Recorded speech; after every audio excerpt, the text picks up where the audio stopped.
ঈদের প্রেক্ষাগৃহে মুক্তির প্রহর গুনছে মেজবাউর রহমান সুমনের সিনেমা রোদ।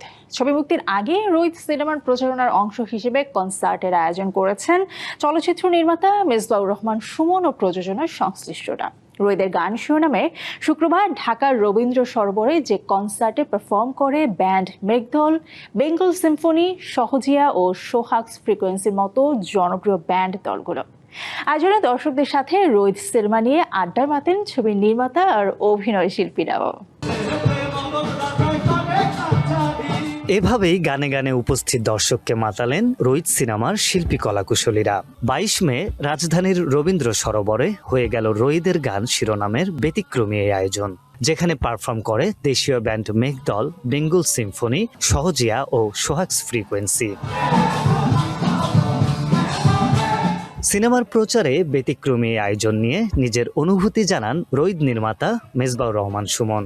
রোদের সাথে কিছু গানের সম্পৃক্ততা আছে এবং এটার সাথে সম্পৃক্ত ব্যান্ড কিংবা যারা সঙ্গীত শিল্পী তাদেরকে নিয়ে আমরা আসলে আমাদের মনে হয়েছে যে মানুষের রোদ সিনেমা রিলিজের আগে গানটা শোনানো দরকার। সেই জন্যই আয়োজন, মানুষের কাছে রোদের বার্তাটা পৌঁছায় দেওয়া, এটাই আসলে বেসিক্যালি উদ্দেশ্য ছিল। এদিন মঞ্চে গান গেয়ে উপস্থিত দর্শককে মুগ্ধ করেন অভিনেত্রী নাজিফা তুষি। এমন ভিন্নধর্মী আয়োজনের অংশ হতে পেরে উচ্ছ্বসিত ছিলেন তিনিও।